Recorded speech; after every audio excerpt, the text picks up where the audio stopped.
Hello everybody. Now चलिए आज हम न्यूक्लियस चैप्टर को डिस्कशन के साथ में पूरी तरह से फिनिश करते हैं।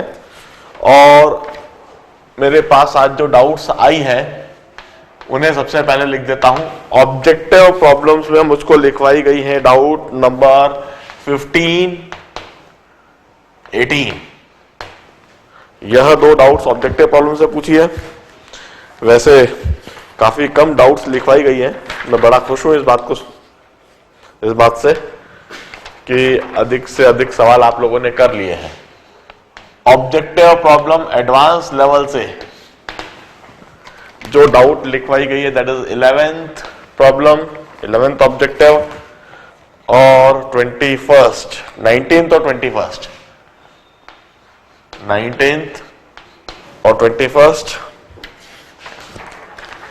और इसके बाद सीधा कॉम्प्रिहेंशन से लिखवाई है, पर पहले मैं यही सॉल्व कर देता हूं तेजी से। सबसे पहले ऑब्जेक्टिव प्रॉब्लम नंबर 15। ध्यान से देखिए। Suppose the daughter nuclei in a nuclear decay is itself radioactive. एक रेडियोएक्टिव डीके है, उसमें डॉटर न्यूक्लियाई वह इटसेल्फ डीके होता है। If lambda d and lambda m denotes the decay constant of daughter and mother nuclei, lambda nd and nm the number of daughter and mother nuclei present at time, then the number of daughter nuclei would become constant when. Now this is a problem over radioactive equilibrium. हमने यह चीज class में बताई हुई है। जो series जी के मैंने कराया था उसमें ऐसा कैसे लिखाया हुआ है, A gives you B, B gives you C। अब B की वैल्यू कांस्टेंट तब होगी जब dB by dt through path 1 it's equal to dB by dt through path 2 with minus sign. dB by dt through path 1 is lambda A and NA, and dB by dt through part 2 is lambda B NB. This is the condition of radioactive equilibrium. Hence the correct answer to this is A. A is the correct answer. इधर इस तरह से लिखा हुआ है lambda M NM is equal to lambda D ND. This is correct answer to this objective. इसी समय देख लीजिए 15th का करेक्ट आंसर। नाउ 18th मैं तेजी से ही ऑब्जेक्टिव कराऊंगा। मैं आपकी तरफ कम देख रहा हूं, मैं तो तेजी से सॉल्व करते जाता हूं। In nuclear reaction we have the conservation of. Now this is a theoretical objective. Nuclear reaction में कंजर्वेशन किस चीज का होता है? The options are mass only, energy only, momentum only, mass, energy and momentum. हम कहते हैं न्यूक्लियर रिएक्शन में मास डिस्ट्रॉय होता है, मतलब मास कंजर्व नहीं होता है। एनर्जी क्रिएट भी होती है, डिस्ट्रॉय भी होती है, मतलब एनर्जी भी कंजर्व नहीं होती है।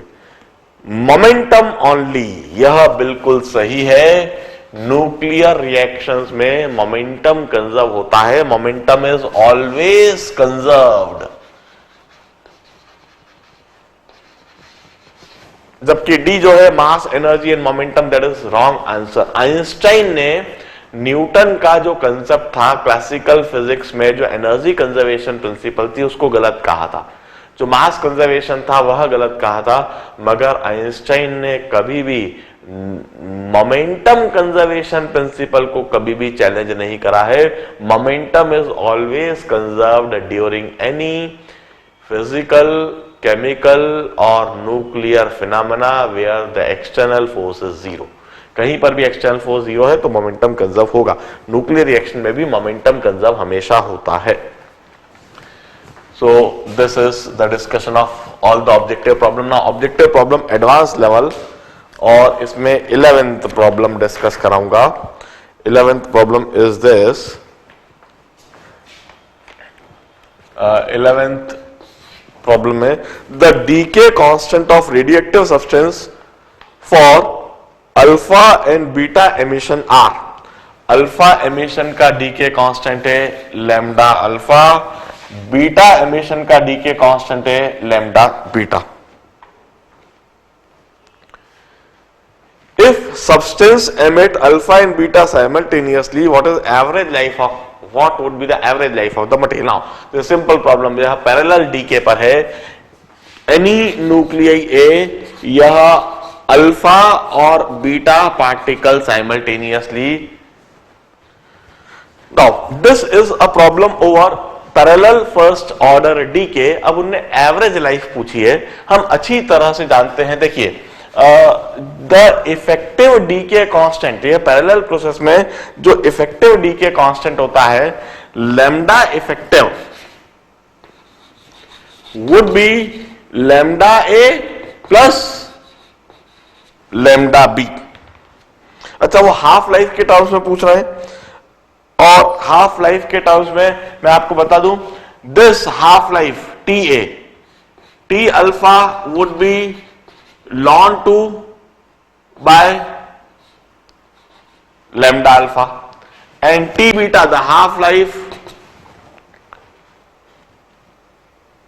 is ln 2 by lambda beta।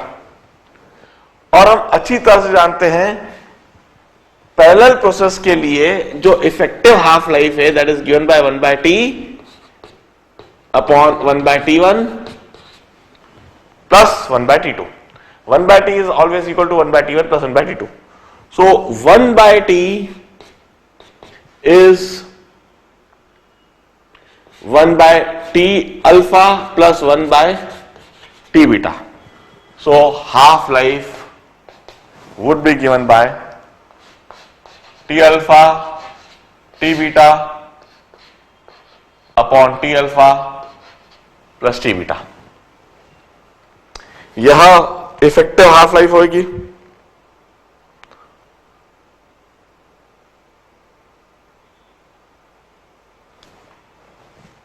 In fact यही पूछी गई है।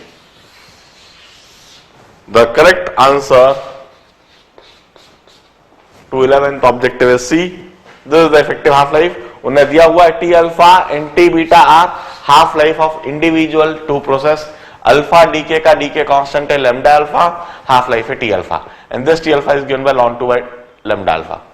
बीटा डीके का डीके कांस्टेंट है लैम्डा बीटा, और इसकी हाफ लाइफ है T beta, and that is given by ln 2 by lambda beta.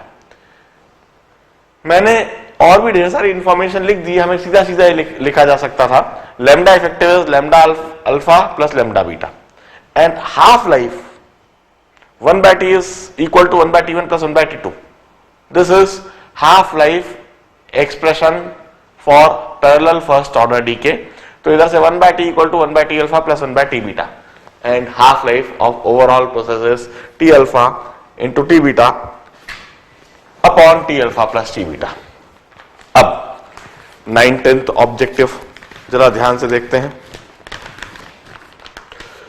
A radioactive substance has constant activity of 2000 disintegration per minute. A radioactive substance have got constant activity of 2000 disintegration per minute. 9th problem में एक radioactive substance है 2000 disintegration per minute है। A material is separated into two fractions, one of which has an initial activity of 1000 disintegration per minute, while other fraction with half life of 24 hours. The total activity of both sample after 48 hours. अब देखिए इस जगह पर सिर्फ हमको यह बात जान लेनी चाहिए, कोई रेडियोएक्टिव सैंपल है, उसे आप चाहे 2 फ्रैक्शन में डिवाइड कर दो, चाहे 3 फ्रैक्शन में डिवाइड कर दो, चाहे कितने भी फ्रैक्शन में डिवाइड करो, half life would remain same. हर एक फ्रैक्शन की हाफ लाइफ, यदि हाफ लाइफ 24 आवर एक फ्रैक्शन की दे रखी है तो सभी फ्रैक्शंस की हाफ लाइफ 24 आवर्स ही होगी, क्योंकि हाफ लाइफ तो न्यूक्लियाई पर डिपेंड करती है, इस बात पर डिपेंड नहीं करती है कि कितने फ्रैक्शन करे गए हैं या कितना कंटेंट है। हाफ लाइफ 24 आवर्स ही रहेगी। और इनिशियली यदि एक्टिविटी T इक्वल टू 0 पर यदि activity dn by dt naught यदि 2000 dpm है तो एक हाफ लाइफ के बाद after passing of one half life जो एक्टिविटी रह जाएगी माइनस dn बाय dt जो हो जाएगा वह 1000 dpm होगा। And after passing of two half life the total activity of all the fractions would be 500 dpm। और इधर बस यही आंसर है, 500 dpm इज द आंसर। इधर कोई सा भी ऑप्शन नहीं दे रखा है, but the correct answer is 500 dpm। Radioactive sample have got a constant activity of 2000 disintegration per minute. जो एक रेडियोएक्टिव सैंपल है उसकी एक्टिविटी 2000 डिसइंटीग्रेशन पर मिनट है। Now this sample if it were divided into two fractions तब भी उसकी total activity 2000 dpm ही होगी। After passing of one half life the total activity of all the fractions would be 1000 dpm and after passing of two half life the total activity of all the fractions would be 500 dpm. So total activity of both sample after 48 hours would be 500 dpm. This would be the correct answer. Now अब 21st objective इसी समय हम कर देते हैं।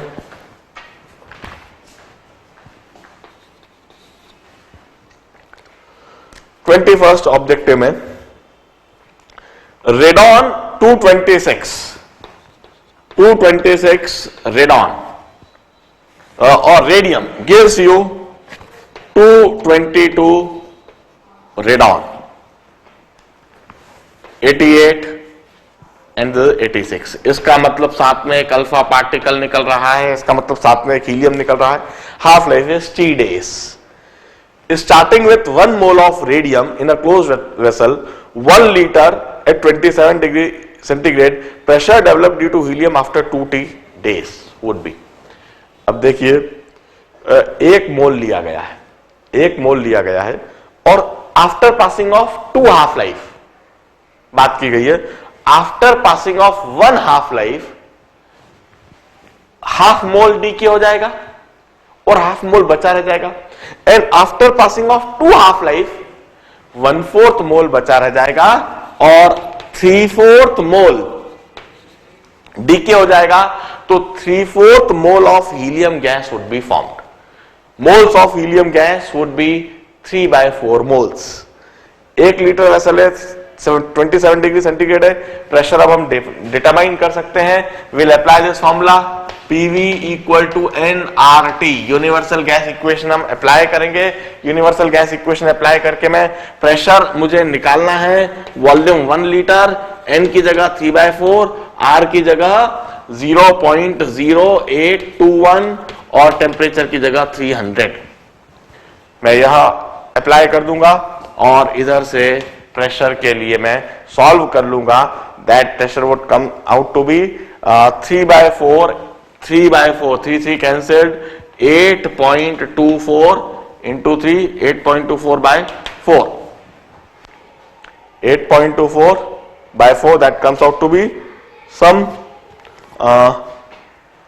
8.21 3 से 3 cancelled upon 4 that comes out to be some 2 atmosphere, some nearly 2 atmosphere. This would be the pressure PV equal to nRT। नहीं, I'm sorry, मैं कुछ गलत कर रहा हूं। In fact 8.21 into 9/4, so that is roughly 2.05 into 9, 18.47 atmosphere is the correct answer to this objective is A option। इसका जो correct answer है A option 18.47 एटमॉस्फेयर। सिंपल सा हमें यह समझना है कि हीलियम के 3/4 मोल्स बन जाएंगे, और PV इक्वल टू nRT लगा देना है। PV इक्वल टू nRT लगा दिया। प्रेशर P हमें निकालना है, volume is 1 litre N is 3/4 mole, 3/4 moles of helium gas is obtained. अरे इधर एक और बात, एक और चीज सोचना है। 3/4 मोल ऑफ हीलियम के साथ में 3/4 मोल ऑफ रेडॉन गैस भी बन रही है। 3/4 mole of radon gas is also being formed, और रेडॉन भी गैस है, तो टोटल प्रेशर तो इसका डबल हो जाएगा, सम 36 एटमॉस्फियर। मैं एक और बात समझाता हूं इस चीज को।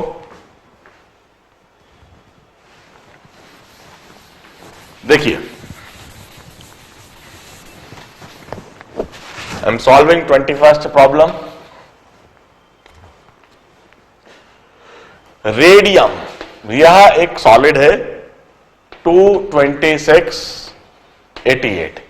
It gives you radon 22286 plus helium 24. Now radon is also a gas, helium is also a gas. T equal to 0 पर, T equal to 0 पर इसका 1 मोल है, इसके 0 मोल, इसके 0 मोल, and after passing of one half life, after passing of one half life इसके 0.5 मोल बन जाएंगे, बच जाएंगे, और इन दोनों के 0.5 मोल्स बन जाएंगे after passing of one half life. And after passing of 2 half life, 2 half life बीत जाने के बाद इसके 0.25 मोल बचेंगे, इसके 0.75 मोल बन जाएंगे, इसके 0.75 मोल बन जाएंगे। Hence total moles would be 1.5 moles of gas. वहां पर 1.5 moles of gas बन जाएंगे।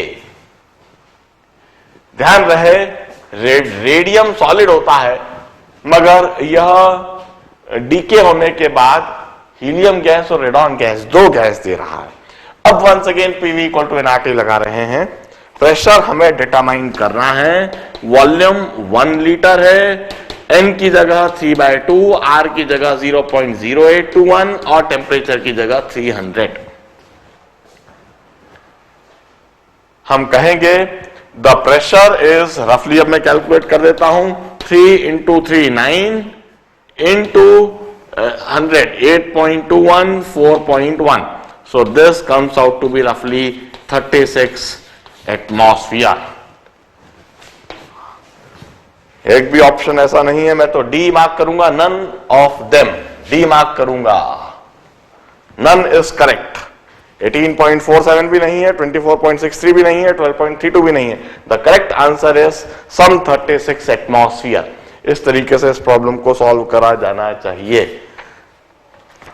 इसी के साथ ऑब्जेक्टिव प्रॉब्लम बेसिक लेवल और ऑब्जेक्टिव प्रॉब्लम एडवांस लेवल खत्म हुए। अब इसके बाद जो कॉम्प्रहेंशन मुझसे पूछे गए मैं उनको डिस्कस कराता हूं। ऑलमोस्ट सारे ही कॉम्प्रहेंशन लिखवा दिए गए, पहले से नोट डाउन कर लो। I take a break of 2 minutes.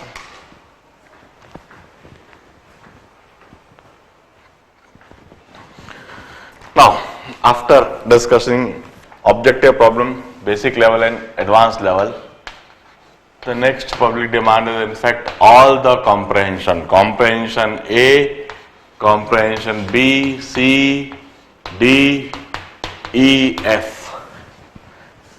I would not mind, in fact चलिए हम comprehension based problems को solve करना सीखते हैं। इसी समय सबसे पहले comprehension A, और इसमें प्रॉब्लम नंबर 1 सबसे पहले करते हैं। In a natural radioactive process, rate of disintegration is given by R is equal to lambda n. We always know this. R is minus dn by dt and this is lambda n. यह बात हम अच्छी तरह जानते हैं। Where n is number of nuclei present at time t, R is equal to minus dn by dt. Hence the process, it is seen that initially n naught is number of nuclei present, that becomes 0.7 n naught in 7 days. N is equal to 0.7 n naught at t equal to 7 days. This 0.7 n naught is in fact 1 by √2 n naught. 1/√2 n naught, हम ऐसे लिख सकते हैं 1/√2 is 0.7 और n/n0 is 1/2 to the power half. n/n0 is 1/2 to the power half. Means we have got t is equal to half of half-life. This time would be called half of the half-life. Means this 7 days is half of half-life, means half-life of the process is 14 days. इस बात को समझना है. पहला वाला तो answer आ भी गया. यही सबसे पहले पूछा था, what is half-life in above case, and half-life is 14 days. देखिए n is equal to 0.7 n naught, तो 0.7 को हम लिखेंगे 1/√2. 1/√2 is 1/2 to the power half, so n/n0 is 1/2 to the power half. अब 1/2 to the power half लिख दिया, इसका मतलब जो टाइम है that is equal to half-life. That time is half of half-life, and that is 7 days. So half-life is 14 days. अब if at time t0 the nuclei left would be n0/5. If at time t equal to t0, t is equal to t0 में n is equal to n0/5, तो इस time को n/n0 is 1/5, तो इस time को हम कह सकते हैं, जो t0 लिखा हुआ है ये t1/5. t1/5 radio active nucleus की एक खास बात होती है कि जिस तरह से एक फिक्स टाइम में न्यूक्लियस आधे होते हैं, इसी तरह से एक फिक्स टाइम में न्यूक्लियस 1/3 होंगे, 1/4 होंगे, 1/5 होंगे. 1/5 the nucleus become 1/5 of initial number at time t0. So this is t1/5. Then what is the true relationship? The true relationship अब जो हम लिखेंगे, हम कहते हैं n would be equal to n0/5 to the power t/t0. यह relationship लिखा जा सकता है. और कौन सा रिलेशनशिप मैच कर रहा है? आई थिंक इधर तो कोई सा भी रिलेशनशिप मैच करता हुआ नहीं दिख रहा है, but this is the correct answer. शायद ए ऑप्शन वो इसी तरह से लिखना चाह रहे हैं. n is equal to n0/t to the t/t0. हम यह ऑप्शन हमेशा लिख सकते हैं. अब this is for the second question, this is for the first question. अब third, which relationship will be true? इसमें से कौन सा रिलेशनशिप ट्रू होगा t0 के लिए? हम कहते हैं t इज इक्वल टू, इधर से हम लिख सकते हैं t इज इक्वल टू 2.303 और 1/λ ln of n0/n, और फिर हम लिख देंगे t0 is equal to 1/λ ln of n0/n की जगह पर हम लिख देंगे 5. सो lambda is always equal to ln 5 t0. सबसे पहले हम यह एक्सप्रेशन लिख सकते हैं, लैम्डा इज दिस. अब हम इस जगह पर लैम्डा की वैल्यू सब्स्टिट्यूट कर सकते हैं, and we may rewrite this expression as 1/λ की जगह t0 ln 5 into ln of n0/n. हम यह चीज लिख सकते हैं, and this may be written as t is equal to t0 ln of n0/n to the base 5. This can be written. अब हम जरा मैच कर लें. The correct option is C. इसका जो करेक्ट आंसर है वह सी ऑप्शन है. तो कॉम्प्रहेंशन में फर्स्ट पार्ट का करेक्ट ऑप्शन बी है, सेकेंड का ए है और थर्ड का सी है. बड़े ध्यान से फर्स्ट कॉम्प्रहेंशन के सॉल्यूशन को देखें. यह बड़ा ही इंटरेस्टिंग, इनफैक्ट बड़ा ही चैलेंजिंग कॉम्प्रहेंशन है, क्योंकि इसमें यह बात सोचना 0.7 को 1/√2 लिखना और फिर 1/2 to the power half, फिर यह कह देना कि this would occur in half of the half life, the time must be half of half life, और फिर उसको 7 डेज से इक्वेट करना और इस तरह से हाफ लाइफ सोच लेना, और फिर इस कंसेप्ट को समझना कि रेडियो एक्टिव प्रोसेस में, डीके प्रोसेस में, फर्स्ट ऑर्डर प्रोसेस में जिस तरह से हाफ लाइफ इज फिक्स, ऐसे ही T1/3 भी फिक्स होती है, T1/4 भी फिक्स होगी, और ये T1/5 की बात कर रहे हैं, the time during which number of nucleus become 1/5 of the initial, so this would be called T1/5, T0 is T1/5, और इस तरह से हम यह इक्वेशन लिख सकते हैं, इसे लिखना और फिर finally learn how to write. अब हम कॉम्प्रहेंशन बी सॉल्व करेंगे, प्लीज नोट इट डाउन।